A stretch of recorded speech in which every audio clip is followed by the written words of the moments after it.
From the day humans began making tools, they made things that were useful for conflict, for fighting animals, for hunting them, and also for fighting other humans.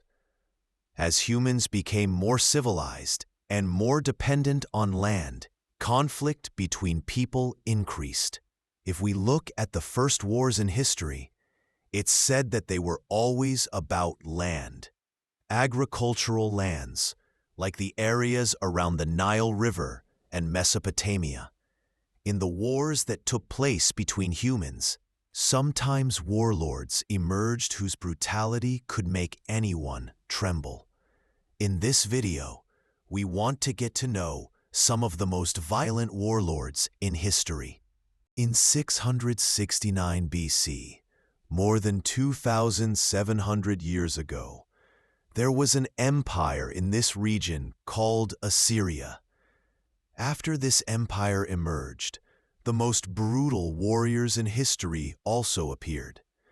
During this period, a king rose to power in the Assyrian Empire named Ashurbanipal. He is the most famous and the earliest known brutal warrior in history. Ashurbanipal was the first king who institutionalized torture, organized torture. Everyone he captured, big or small, he tortured. Tortures that a person can hardly even imagine. Gouging out eyes, skinning people alive, cutting off fingers one by one.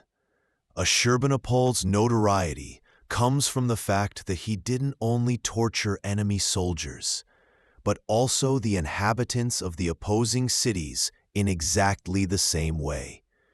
In that era, most kings would not torture or imprison the women and children of the opposing side.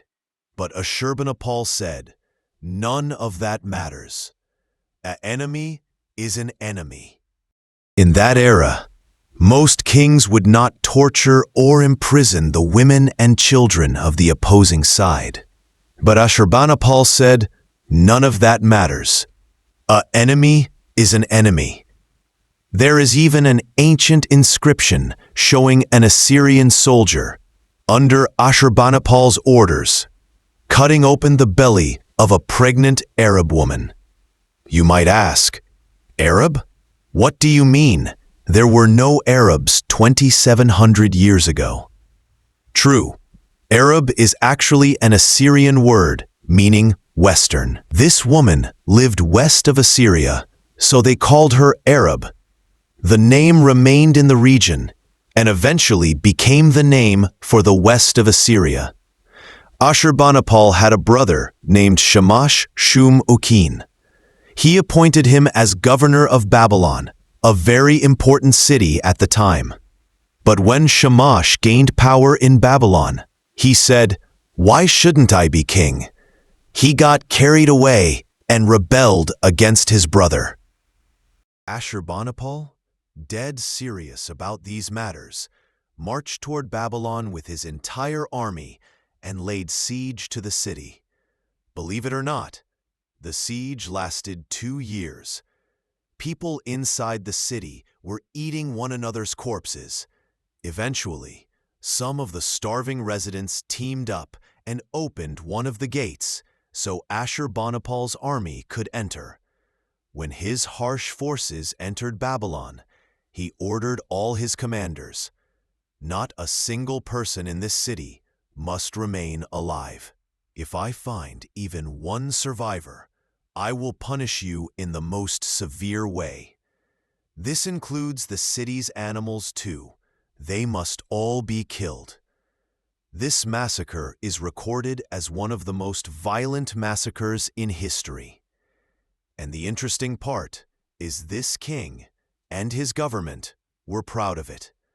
Like the carving showing the pregnant woman being cut open, they proudly displayed these acts. Long story short, Ashurbanipal is known as the first brutal king in history, the first to conduct horrifying tortures, to order the siege of the city, and finally, its complete massacre. From then on, such actions became a pattern, because no king before him had ever besieged a city and then killed everyone. This became a historical example and was repeated many times afterward. Now, for the next example of brutality, let's go to China. In 221 BC, this man, Qin Shi Huang, founded the Qin Empire. He was the first emperor of China. If you've watched the video on Anten about the world's largest underground army, you already know Qin Shi Huang. We said in that video that he was quite brutal, but we didn't go into details because we were focusing on the underground army. This founder of the Chinese Empire was the first to unify China, and although he was brutal, in China he is considered a hero. Qin Shi Huang unified China, but used absolute brutality to do so. Every city resisted, saying they didn't want to fall under his rule, but he forced all of them to obey the central government. One special note about Qin Shi Huang is that unlike Ashurbanipal, he didn't kill ordinary people. Anyone who opposed him became a slave. They needed slaves anyway, since this was the era when they were building the Great Wall of China, and for that, they needed endless forced labor. After unifying China, Qin Shi Huang decided to build the Great Wall to protect the empire he had created from northern invasions. He did something unusual as well. If there were educated people or philosophers among the captives, he executed them instead of sending them among the slaves. Maybe he believed they would incite rebellions. In short, he feared them. This policy caused great long-term damage to China because many of the valuable, educated people were killed. You've seen his underground army. We made a full video about it. All of it was created by slaves. The story of how this terracotta army was built is still mysterious. Even the Chinese government hasn't fully uncovered everything. This is his tomb, so complex that they still haven't fully understood it. Now, for the next example of brutality, we go to Rome, when Emperor Caligula was in power. This emperor is famous in Roman history because of his sadism. His level of cruelty was so extreme that even Roman elites wrote about it during his lifetime. Caligula was sadistic. He enjoyed sexual assault, and he executed people for entertainment right inside his palace. He even sometimes wrote, "I am a god." His sadism was so intense that he would throw a huge feast just so he could execute a person in front of all his guests. He simply enjoyed watching their reactions. Because of such acts, Caligula couldn't rule for long. Everyone was plotting to get rid of him. It was Rome, after all. When they didn't want an emperor, they would corner him and stab him to death. Usually his own courtiers, not outsiders. We've seen in many prison movies how multiple stabs are used to ensure someone dies. That method apparently came from Rome. Whoever they wanted to kill, they stabbed dozens of times. Caligula himself was stabbed 30 times. Interestingly, Julius Caesar, the most famous Roman leader, when cornered, was stabbed 23 times. Now, for the next violent figure, we go to Mongolia, to Genghis Khan. We already have a complete video about Genghis on Anten, called Genghis and His Enemies, where we explained all his brutality. So we'll skip Genghis and move on to Timur. Timur, founder of the Timurid Empire, claimed he was continuing the path of Genghis Khan and intended to restore the Mongol Empire. Timur also gave himself another title, the Sword of Islam. He was a fierce and terrifying warrior. They say he fought with 2 swords. If he entered a city by force, he ordered that everyone, except craftsmen, scholars, and intellectuals, be killed. Not every city, only those that resisted.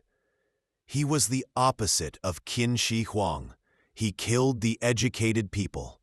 Timur kept them. In 1401, when Timur entered Baghdad, he was so enraged that he ordered each of his soldiers to bring him 2 severed heads. Believe it or not, it's written that some soldiers were afraid they wouldn't be able to find 2 heads. So they even beheaded their own wives, children, friends, just to bring 2 heads. In 1398, when Timur entered Delhi after months of siege, he ordered the entire city to be killed. History records that more than 100,000 people were killed there. In 1387, Timur besieged Isfahan for months. People were so starved they had eaten all the dogs and cats. When Timur forced his way into the city, he ordered a complete massacre.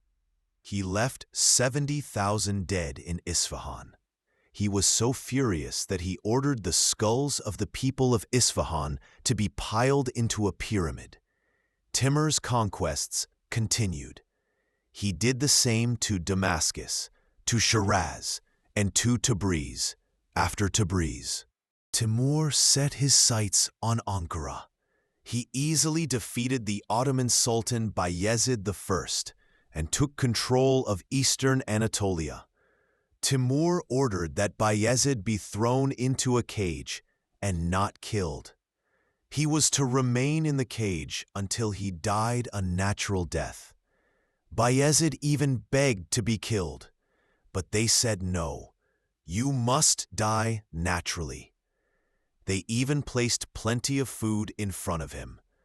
It is written that Timur killed more than 5% of the global population of his time. Over 20 million people. One interesting fact about Timur is that he never lost a single battle.